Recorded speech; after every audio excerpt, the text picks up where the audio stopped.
This is Scott Yates here with Ultimate Martial Arts Videos and the Hapkido source. And we have a special guest here today. And this gentleman is an icon in the Korean martial arts. So it's my pleasure to introduce Grandmaster Marshall Gagne. Sir, welcome. Welcome. Thank you for being here. Hi, everybody. Good to be on with you, Scott. Always good talking to you. Absolutely. And man, we met at we met a long time ago. I think it was at Hee Kwan Lee School when Dojim Jihan Jae was there, and I remember training together there. And we might have met, you said, again in Georgia at one point. Yeah, we had a school in Georgia. We had Jihan Jae at a seminar. I think that was the first time I got to meet you, and then we met again at Battle Creek. Yep, and it's crazy. Like, again, we had our own little circles, but it's funny how things come full circle with enough time. So today, hey, listen, I'd like to let everybody kind of get a background. So, because look, man, there are some people in the martial arts who are there, and it's so weird, like coming across people. Like, there's still people that I'm meeting, and I'm like, I had no idea they even existed, but they are, really good martial artists, and sometimes they're under teachers that I knew, and it's just funny how, I want some people might not know who you are, to be honest, and I want them to get a little inside look at the life of Marshall Gagne, and let's go back to how your whole adventure in the martial arts began. Okay, I go back to my childhood. When I was real young, my dad taught me how to box. He had a speed bag, and he boxed in the Marines, and he was in the Navy. And he got me going on a speed bag. I loved it. I used to go in the basement and punch it, make it rock and roll. And I always had a good left hook. I was a softball, and I boxed the heck out of that bag. And when I was young, I liked to wrestle and mess around, and everybody that would come over to my house would wrestle. And you ever hear Dick the Bruiser? I think I have, yeah. Yeah, he was a big time wrestler. I used to copy him. I'd do a double drop kick.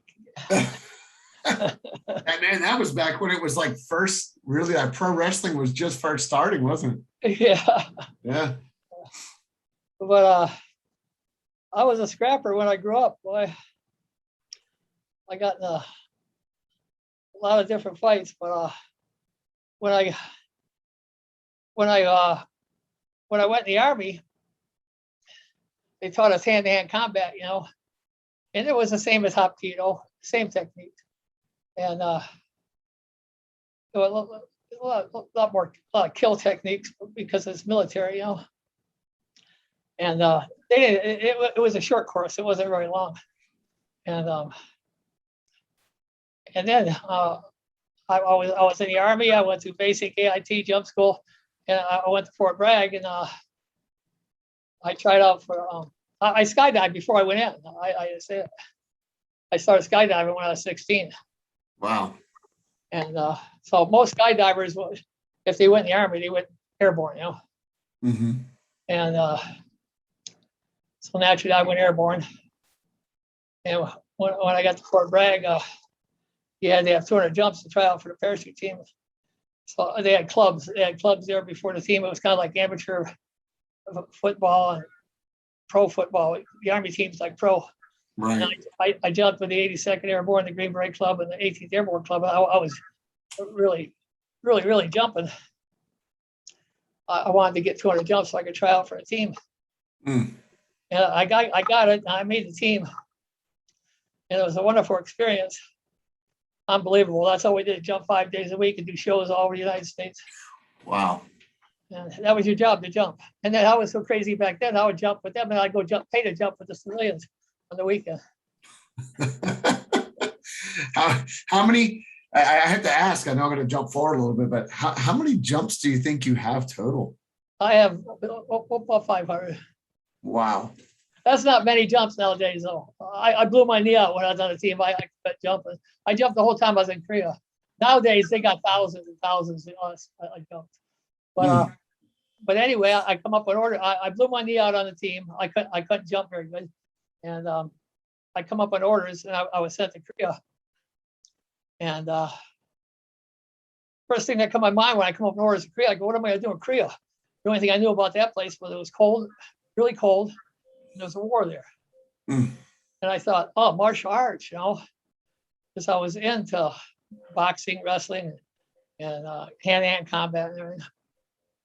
So the day I got in country, I went to a gym. They had a rental company, replacement company, and I went to a gym, and it was a big gym for GIs, and they had Tung Soo here, Taekwondo here, Hapkido. They had instructors all inside there just doing everything, Wow. So I just went in and I said I want to take a lesson. They gave me a lesson for free. And then, but I only took a few lessons there because that was a Repo company. Then they sent me up by the DMZ.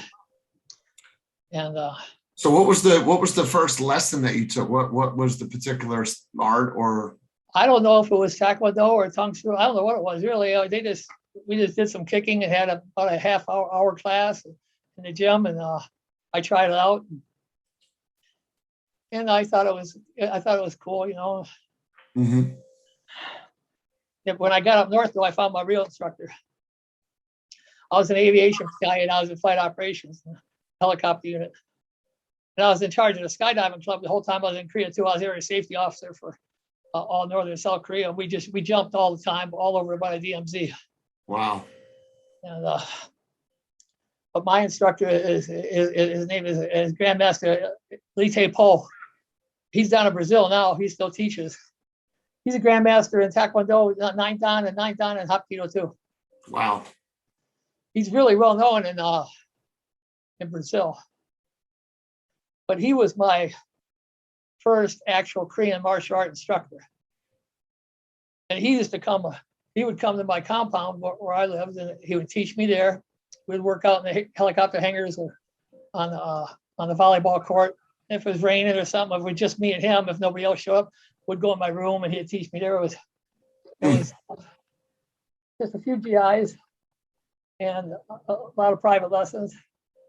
Yeah, I was going to say it had to be quite a bit of private lessons going on when, when somebody like that showed up. I'm sure, not everyone was interested in that kind of training back then. Very, very, very few. Couple guys. It was a handful of us. But what he used to do, he would teach at my compound, and then he would get in a cab or a bus, and I'd go with him to the next place. So he would go to the GI Recreation Center. Mm. At the Recreation Center, they had a gym, and they had a boxing ring, and it was a good sized gym. They had a swimming pool, a place for GIs to go and developing film and stuff. And they always had a bar on every right. every place a GI goes, they got a bar. But so I'd go there with him, and so I'd get 2 practices in one day, and then he would go over to the hospital and teach there. He would go from compound to compound. I think he had a contract with the government, the Army, to use their facilities. Right. So he had little subgroups going at each of these facilities. Yeah. So if he had a handful of guys at my unit, he had a handful of guys at the recreation there, a handful of guys here. And when we had testings, it was kind of big, Mm. We brought everybody together, would go to the recreation center, or if you wanted to go to Seoul, you could go to Seoul and test. And if you went to Seoul and test, it was a bigger deal yet, because he brought in all his Korean Right. students, the kids, the adults, everybody. He had a gym, and he taught in his backyard. So I went to visit him one time at his house, and this was kind of cool. They had a campfire going. It was dark out. Mm-hmm. He's barn.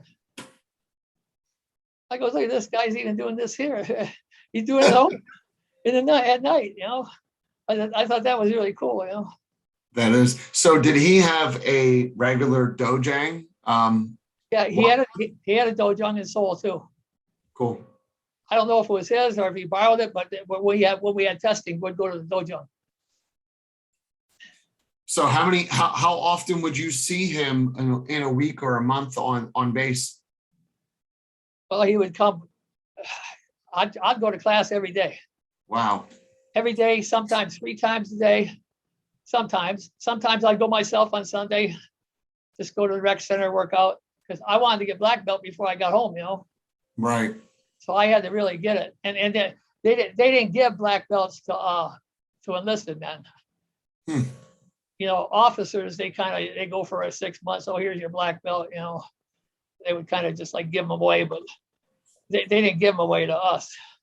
Huh. So they put you guys through the ringer then. Yeah. He used to spar with me all the time, boy. Would spar. In Taekwondo, you just miss. You do a spin kick, you come about a foot away and miss the guy, and you just say, well, I could have hit you because I just gotta, or you stop it, you control it. So we would go light, and I never really wanted to turn on him. He was a high don, I was just a beginner. I got a story for you here if you want to hear it. Yeah. He used to always we would spar, we'd just mix it up, throw kicks and punches, and then mix it up good. And at the end, he'd always nail me a little bit, just let me have one in the gut or something. He had a beautiful jump spin back kick, and he would nail me and let me know that this is real. And I go, yeah, I know. and one day we were in the ring and we're sparring, just throwing stuff, enjoying it, learning. He's teaching me. And these 2 GIs come up and they stood outside the ring and they started talking and laughing because we're not hitting each other. They think it's a joke, And they're talking about getting a gun. And he couldn't speak hardly any English, but he knew they were mocking us. He did a jump spin kick, kicked me in the chest, knocked me right out the ring onto the concrete floor. Jeez. You should have saw them GIs. But man, they ran out of there. They took off. They took off like a bullet. They didn't have any gun. Their guns in the arm room. Right. Guess he got their attention, right? But he didn't hurt me. He gave me a push kick. He just pushed. He didn't use the heel, or he just shoved me out. But I ended up on the concrete. Wow. Those GIs took off. Yeah, when you're not used to seeing things like that, and you don't know what's possible, and then you suddenly see it, it can be quite alarming. It shocked them. They ran out of there. And, So okay. No, go ahead, sir. Like I said, when we had testings, he'd bring all the GIs in, and then you can see, holy cow, there's quite a few guys here. I don't even know these guys. I never met them. And the GIs are kind of crazy, They're young and stupid, and the Koreans can't explain stuff to them. They can't tell you what, use control, don't beat each other up when you're testing. You don't have to kill each. You don't have to. It's not a death match. Right. You're just testing. But they couldn't say that, So when we got together and we didn't know each other, and we're testing, they got real fights. The Koreans out there breaking everybody. What are you doing? What are you doing? You're testing.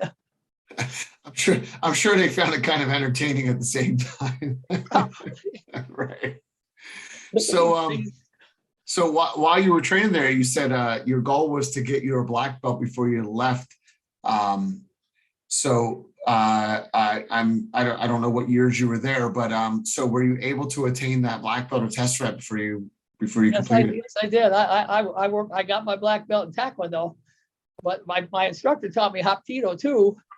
But he would promote Taekwondo until you got black belt. Okay. And then so after that stint there, what happened next? Where did you move on to from training, or did you stay in contact with that instructor, or did you? Not too much. I didn't. We only had letters back then. They were hard to get to him. I sent him a letter one time, but I don't even think I got an answer. Right. Yeah, I'm sure it was difficult. Yeah. So what happened after your tenure at that in Korea? I got out of the Army, California in 1970. I stayed there for 45 days, and I went to Colorado with my brother and stayed there with me. I visited schools in Colorado. I just walked in and said, hey, I just got back from Korea. And they let me come in and work out. And then I eventually made it back to Michigan, where I grew up. And I didn't want to tell anybody I was a black belt, because if, you want the ultimate surprise if something happened. I grew up south of Detroit, and there was a lot of fighting going on. Yeah, plus people will also maybe have some preconceived idea of what you can and can't do. It's best to always just kind of let them wonder. For sure. And then, if they know you got a black belt, if they're going to get you, they're going to throw a blanket over your head or something, Right, right. They're not going to try to mess around. You're going to have 4 or 5 guys on you at once. So when you got back to Michigan, what did you find there? Well, I wasn't telling anybody. One day, a bunch of us guys sitting around in my buddy's living room, and they were playing like they knew karate, a couple friends of mine. And I got tired of them playing karate. I jumped up and kicked up towards the ceiling, and they go, holy cow, where'd you learn that? And I said, I got my black, I told them I got my black belt in Korea. And they said, wow, teach us. And I started a club, and I've been teaching ever since. Wow. I started the club with a bunch of guys in the living room, and we moved into there was a townhouses, and they had a rec center. And we moved into the rec center, and I got a big group there. And then I went to college, and I started the club in college in 1971. Wow. And I tried to get it accredited. I didn't keep. I just let it go because it was too much work. But I used their gym, and I used the balcony. I used the hallway, and I had a big class going there. And then I had a rec center in the city of Taylor. I used one of their recreation centers, and they were so unbelievable back then. They told me, you can keep all the money, but you got to turn it in. We got to give it back to you for tax purposes. Wow. And I was charging $25 a head back in 70. I had about 100 students, and I was drawing the GI Bill, and I did really, really good. Yeah, I can imagine. What did you like when you finally realized like shoot, I have 100 students? What did you even call it back then? What was the name of your facility or your club, or what did you call it back then? My first name was Gagne's Taekwondo and Hapkido.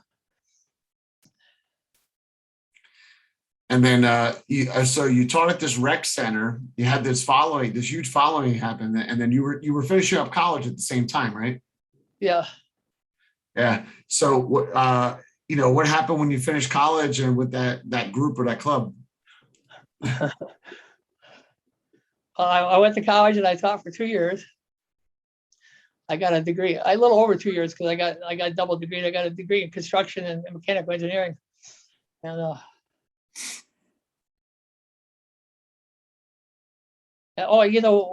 when I had to start that club too, we had to have a president, a vice president, a secretary. They made us do that in the college. We had to have like meetings and parties and stuff. They dictated what I had to do. And that was kind of nice too, really. One of my students ran against me for president. He almost beat me. Of your own club, right? And he didn't even know martial arts. I don't care. You can be president. I just want to teach. Well, that's interesting that the college made you set up a structure like that, because heck, I know martial arts schools right now that don't have very much structure. But back then, to have that experience and have somebody kind of force you to do that was kind of interesting. Yeah, it was really neat, because they sent me to U of M, University of Michigan, to go to a leadership course. And listen to this. In the leadership course, the one thing I picked up is that they said, you can do anything if you got enough people backing you. Now, when I went back to Henry Ford College, it was in Dearborn, Michigan. I started using the hallway for classes. And then the dean said, no, you can't do it. So I went to my counselor and I said, hey, I was in that U of M meeting in the leadership. They said, if we got enough people, we can do anything. He said, get your group together, form a president, get a secretary, get your group together, and we'll just do it. So I put that whole group together. We just used it without the dean's permission. He told us he couldn't do it. We did it anyway. Yeah. So I guess he figured it'd be easier to fight just you, but when you have a whole group of people, what's he going to do? Numbers mean a lot in this country. Yeah. Yeah, numbers really speak. But so, I can go on if you want me to. Yeah. No, I was thinking so we, you started Gagne's Taekwondo and Hapkido, and how long did you keep that name? Let's see. Well, let me start back. When I got out of college, I had my degrees. The first thing I did, I opened up a little small dojo. And I took all my students with me. Nice. So I could keep paying the rent. Then I went from there into a bigger school. A pretty good sized school for back in the 70s. And I had quite a few students then too. I taught kids, adults, everybody, day classes, everything. I had fall. And I had the name Gagne's Taekwondo and Hapkido. And then I kept that name for quite a while. And then this is where my Hapkido experience, I guess, kind of comes in. A buddy of mine that was an MP in Korea, he studied Hapkido, and he come back, and we started practicing together because he had a black belt in Taekwondo too. And we started getting into, I got into Hapkido. The Taekwondo seemed very, very insignificant. It kept fading away. Right. I taught my very last black belt in Taekwondo, I think in 75. I retired Taekwondo. I said, it's all Hapkido now. I learned the Hapkido off him. And then, Myung Punchik. Yes, sir. He passed away not too long ago. Mm-hmm. He had a school in Roseville. And I used to go to him all the time. I would leave my dojo and go to him, come back and teach class. I just loved Hapkido, man. I all the intricate, striking, kicking, twisting, throwing, pinning, stand-up, ground weapon, all that, man. It was like, wow, man, Taekwondo is like, who needs that? Right. So I practiced with him for quite some time. And I helped him write his book. Yeah, I remember you saying that. Yeah, and that's where I learned to write a book. I just, if you look, Ancient Art of Masters, book that he made, where he does a double jump kick on the cover. Yep. I helped him. I described all the techniques from white to red belt in that book. And then he ended up moving to California. So he was gone. I didn't have him as for instructor anymore. And how many years do you think you spent with him there? About 3, maybe a little over 3 years. Nice. And he was a heck of a guy. He's friendly. I liked him. He was fun,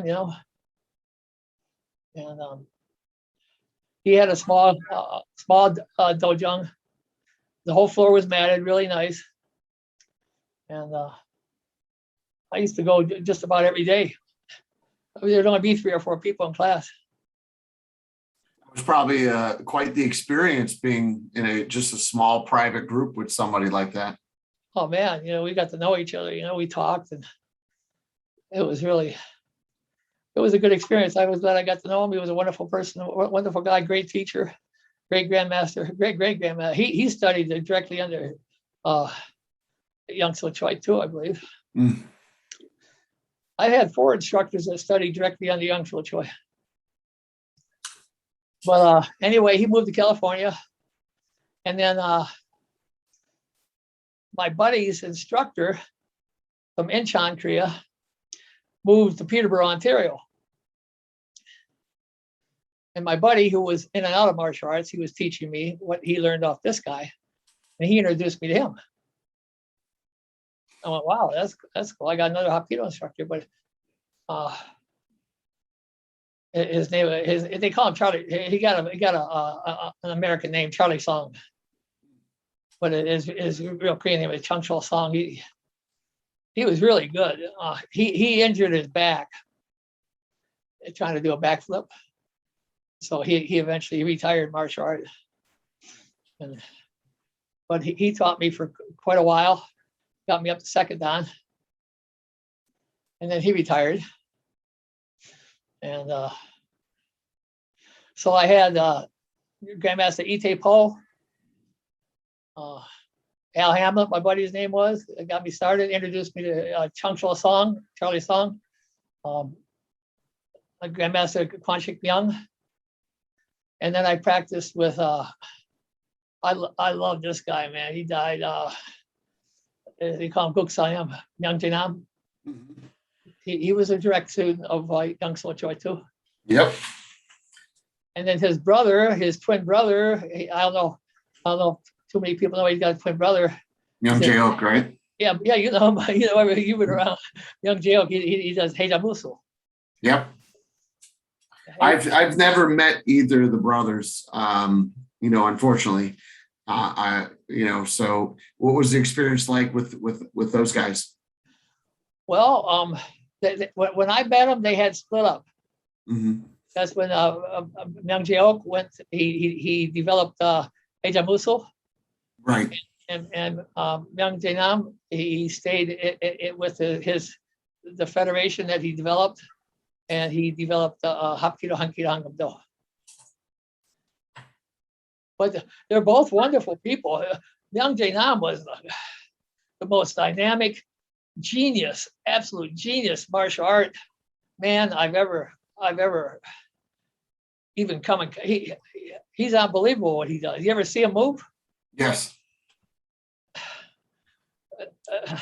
I've been trying to move like him. I've been trying to move like him for I don't know how many years. That guy.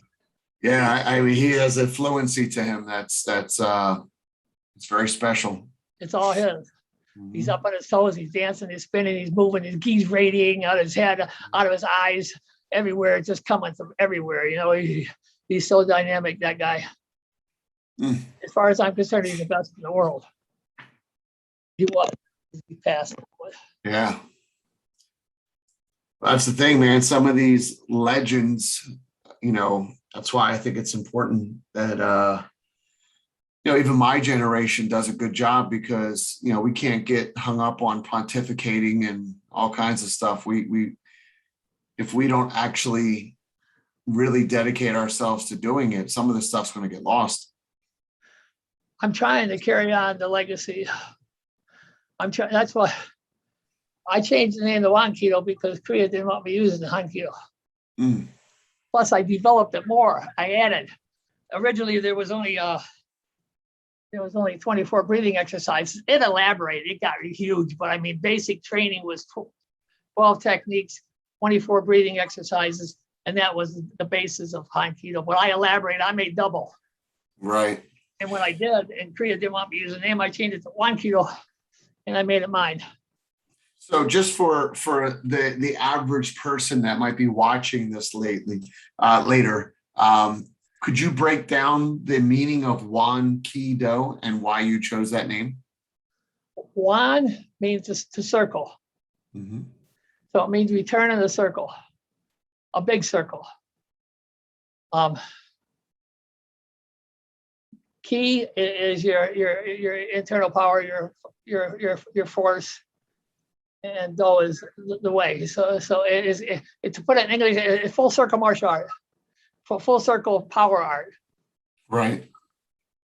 But the circle is real. It has all these philosophical concepts that go with it, which, a lot of young guys, they just want to fight. They don't want to hear the philosophical stuff. They don't want to do the soft stuff.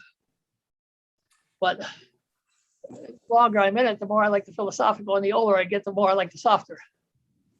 And the whole philosophical concepts of WonKiDo is circle water harmony. Mm-hmm. You have the full circle, flow like water, harmony. Then you use Yang. You always connect the Yang because to use the guy's force, you push and he pushes the other way. So you always go opposite. And then you connect with the Chunji. Chunji, heaven and earth, that keeps you spinning good, keeps you going. Yeah, I think you're right there.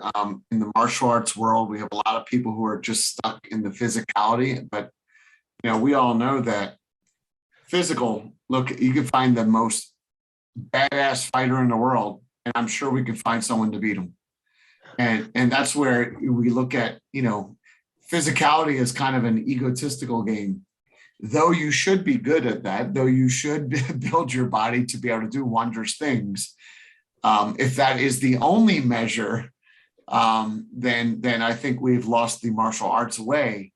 But I like that idea that, we have to move on to medicinal, we have to move on to philosophical aspects. And I think that's what you've incorporated into your WonKiDo, correct? Oh, big time. Oh, big time. I incorporated the Hapkido. I just elaborated on WonKiDo. Yep. But we're talking about martial art. The different mindset. Americans think of martial art like they see on TV, of people beating up everybody for money and trophies. And what's funny here in America, like I was in a bar one time having a drink, and somebody said, "Hey, he's a black belt." This guy started jumping all over the place and going wacko. I'm going, "Man, what are you doing?" And he said he didn't know what to do. He just started jumping around and acting weird. And another guy, most Americans say, "Hey, he's a black belt." He goes, "Oh, you could kill me." I go, "Well, so could a policeman, and he has a gun." Right. Yeah. So could the old lady with a car. but they say, "You're going to beat me up? Are you going to beat me up?" Well, that's the American mentality. Now in Asia, this one Chinese guy, he was a Tai Chi instructor, and I was talking to him, and then I went to one of his classes just to play around. And I told him, I said, I was a high degree black belt. And you know what he said? He said, "Oh, good. If the bad guy comes, you can protect us." Because martial art, in Asia, martial art is to protect yourself and other people. You're kind of like a policeman without being a policeman. It's your duty. And the Asians know it. So when you're around them, they feel protected. When you're around an American, they feel threatened. Yep. Well, I think they lose that idea of building yourself, because I think martial arts originated from the idea of, how can I expand myself as a human? How do I develop myself, obviously physically, but also health-wise, philosophically, educationally.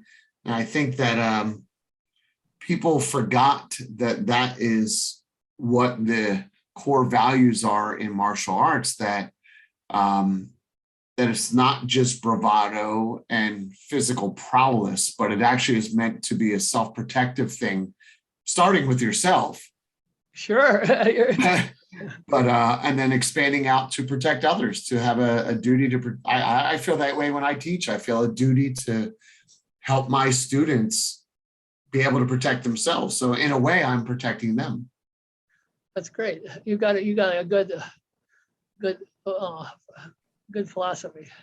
Yeah, Do to me is a way to self-improvement. Mm-hmm. Absolutely. And how can you improve yourself? There's 4 ways to improve a human.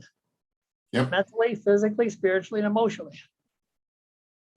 And martial art is first self-defense and physical fitness.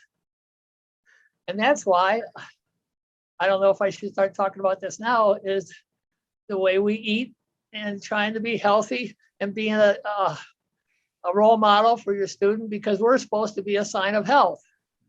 I got cancer. I got Agent Orange in Korea. But still. Outside of those things that we can't control like that. Yeah.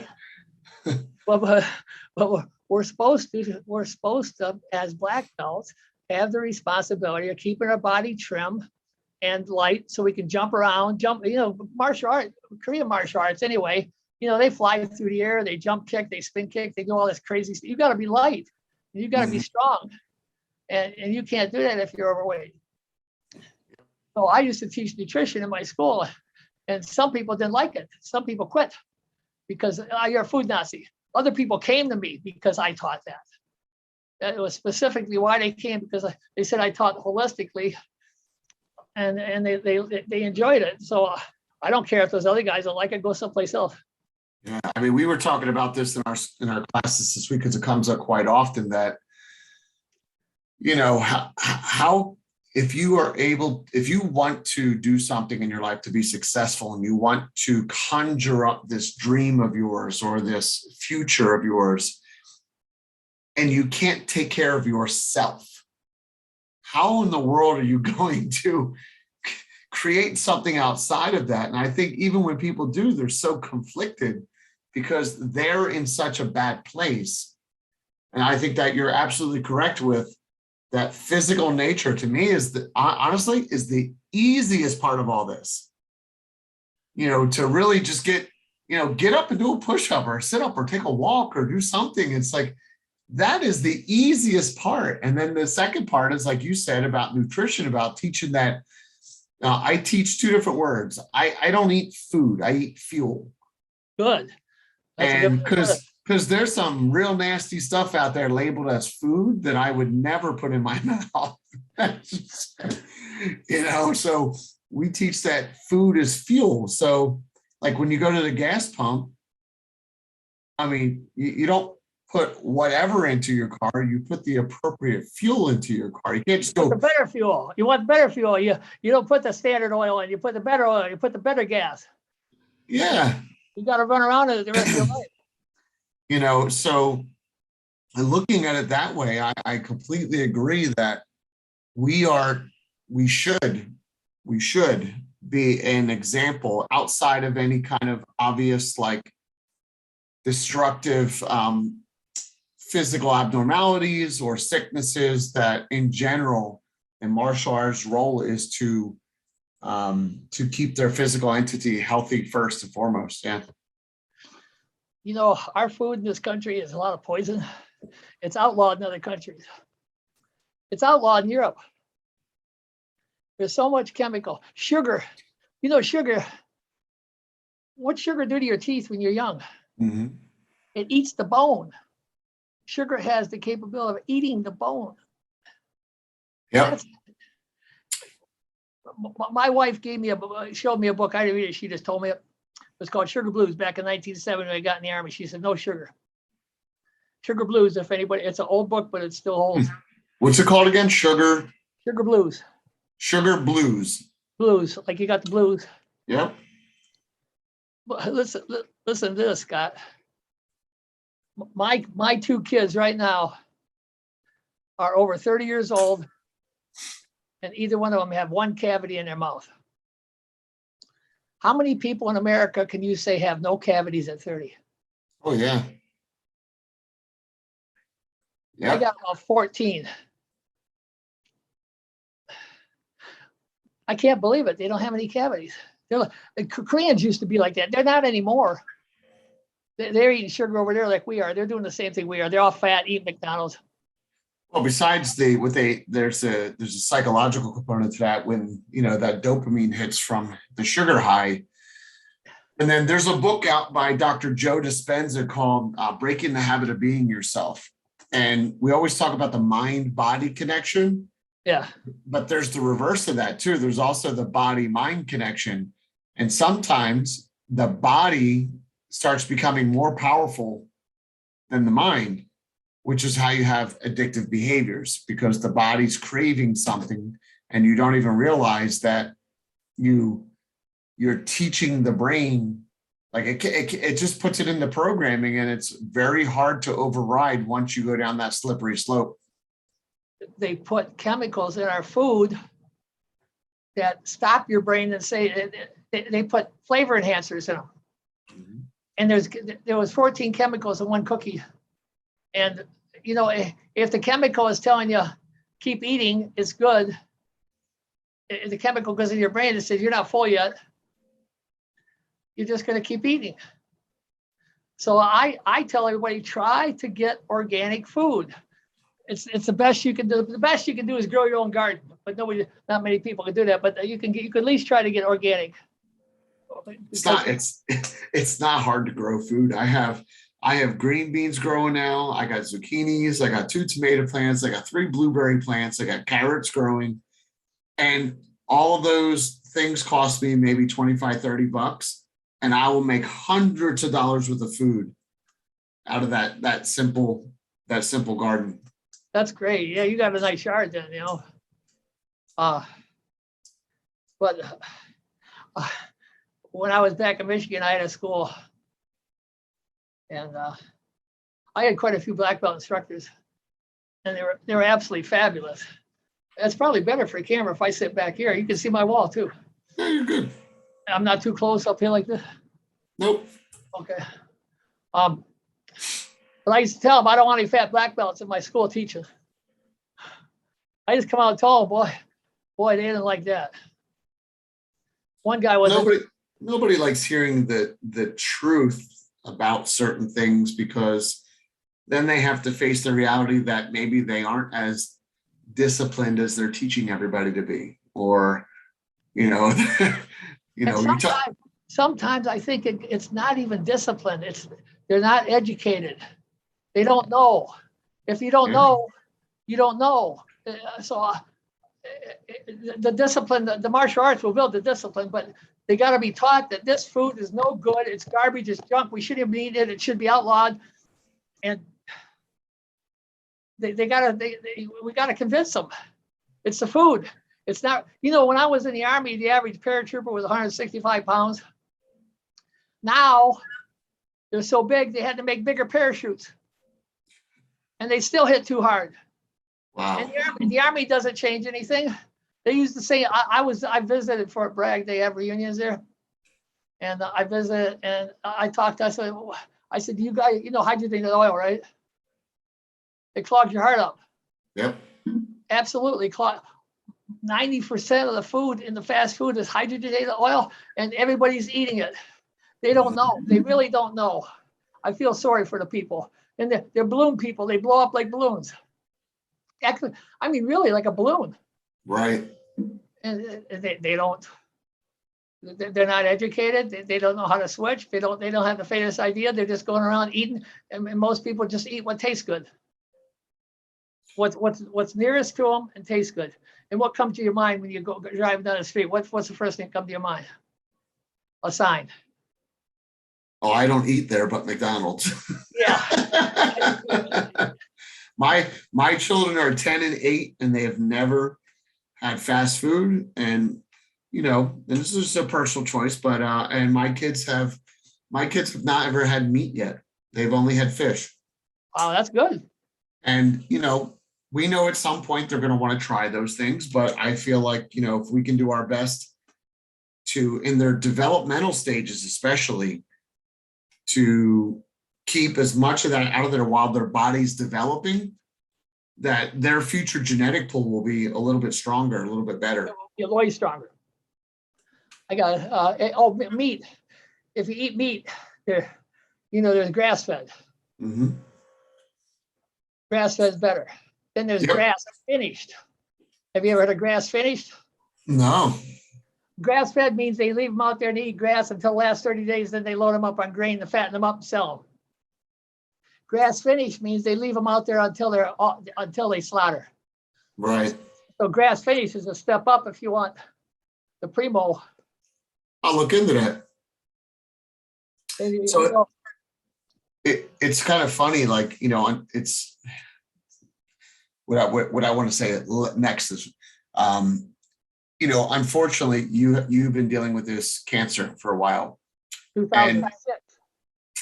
One of the first things that of all the people I've known to have cancer, my aunt, personal friends, other relatives, family members of people, isn't it crazy? Like one of the first things they do is adjust your dietary intake. Who does that? Well, of other people I've met, the first thing I saw them do is they start suggesting, you need to eat this way. Cleaner And food. Oh, I get it. Yeah, after you get the disease. I always ask myself, well, if they're telling you to eat that way once you have cancer, maybe we should start eating that way before. Yeah, don't get a heart attack and say, "Oh, I got to quit smoking." Yeah. Oh, you have a heart attack. Well, you should probably not eat this, like certain foods. It does seem backwards sometimes, sir. Yeah, prevention is far superior than trying to reverse something. Prevention is the best on the planet. Absolutely. And I think, hey, listen, as martial artists, we should, at least have some basic nutritional education on be able to distinguish fuel from food and, be able to educate our students. We don't have to be a full-blown nutritionist or a dietitian. No, you could stay slim and trim even if you eat conventional food, which is bad for you, but you could stay slim and trim if you ate right. If you ate, protein and salads and a lot instead of all the carbs and cheese and the grease and the hydrogenated oils that kill you, clog your veins up. You could still stay slim if you just ate conventional food. You don't have to have organic to stay slim. But right. I think organic, you could be preventing some diseases down the line. Yeah, I agree completely, sir. And I'm really proud of you. I'm really proud of you because of the way you feed your kids, because you're right about the genetics. When you're growing up, everything needs the maximum nutrition. Then when you get older, you can slip off and goof around. My mother-in-law and my wife and I, we went almost all organic back in, 1985. And her and her sister would be sitting there laughing, saying, "What's all this talk about organic?" And they'd say, "We never ate organic when we were kids." And my wife and I looked at them and said, "Everything was organic until after World War II. You grew up on all organic." Yeah, everybody went down to the corner and bought farm fresh, or that's what you bought. Yeah, and it was growing with no chemical. Yep. But nowadays they just go there and crop spray and they spray and then they put preservatives in the food and it's all canned, it's all processed. Can I tell you another story? Yeah, good. Here's my Twinkie story. You got to know my Twinkie story. I used to tell it in class. You heard of empty calorie? Yes, I know what you mean. Yeah. Okay, when you eat, just say you eat a Twinkie, it's empty. It has nothing. Not one thing. When you eat food, it's supposed to supply your blood, your bones, your hair, your skin. It all takes the vitamins, minerals, antioxidants, everything into it, and it uses it to stay healthy and to grow. But the Twinkie, you eat the Twinkie, you get nothing. So you eat another Twinkie because there's those vitamins, minerals, antioxidants, everything telling your brain, "Hey, you're good. Stop eating." But the Twinkie makes your stomach bigger, makes you grow, but it doesn't send anything to the body saying you got enough nutrition. Stop. So you eat another one, then you blow up like a balloon. You get bigger and bigger and bigger. And people in America that are huge are malnutrition. Yeah, they have nutrient starvation. Yeah. Yeah, but they're this big. In Korea, the rich people would be fat, but the poor people would be healthy because they had to grow their own food. In America, the poor people go to the gas station, get their food, and they blow up like the balloons, and none of them are healthy. It's the complete opposite of the way Korea used to be. Korea now is like us. I see them over there. They like McDonald's. They like we teach them all this junk and they go for it.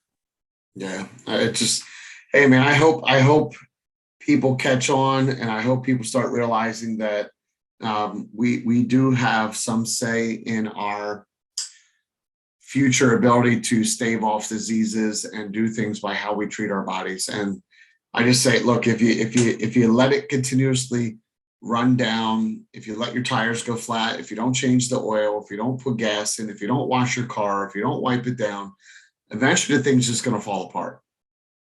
And it's funny that we'll pay attention to that, but yet when it comes to our bodies, we're not quite looking at it the same way. We don't even, I think most of the people don't even think, they just go eat what tastes good. There's a sign, it's closest to what's closest to you and tastes good, you're gonna go get it. That's like at home, I used to tell my parents, I said, what do you got on the table at home? Oh, candy and stuff, you know. I say, put fresh fruit and vegetables on the table. Whatever is closest. Yes. And you can see, you're gonna get. Where my kids sit in our kitchen, we have an island, and right behind them on the sideboard is we have our fruit rack where we have bananas, oranges, apples, everything. You're on it, man. As soon as they're like, I'm still hungry. I'm still hungry. I'm like, turn around. There it is. And they know that's the first choice. Good. So, hey, Matt, Grandmaster Gagne, I want to wrap this up here. Two things. One, your website is marshallgagne.com, correct? Yes, sir. Good. I'm excited about getting your book as well. And that'll be up there with my huge collection of books up here. And I know you have so many different courses and things. So anybody watching this, please support Grandmaster Gagne by going to marshallgagne.com. I assure you that whatever you get from him will be well worth the money spent, whether it's books, whether it's any instructional videos.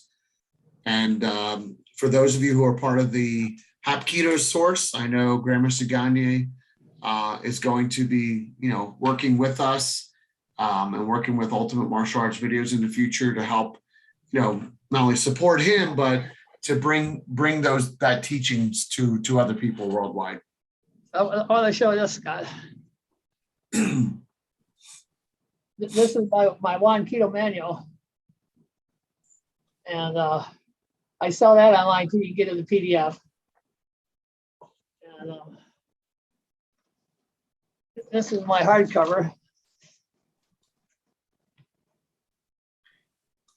That's the one I'm excited about getting. I'm revising it. Yep.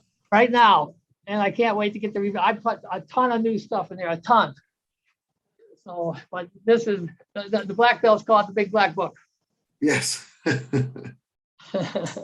Well, that's exciting, sir. And like I said, I appreciate your time here. And thank you so much for sharing your history and your story. You've had an amazing life, and you're still at it. You're still you're revising books. You're doing that. I love it. I just love it. I can't keep stop. going. Keep going, sir. Keep going. I can't stop. One guy said, "You better rest." I said, "I'll rest when I die." I hear you 100%. Remember, an ounce of prevention is worth a pound of cure. Prevent. Don't wait until you get sick. You do it now.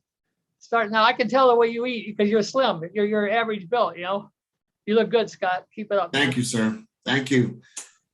All right. Well, thank you again, sir, for the interview today. I really appreciate your time, and you and I will catch up very soon. Okay. Sounds good to me. Anytime. Good talk with you. Always good talking to you.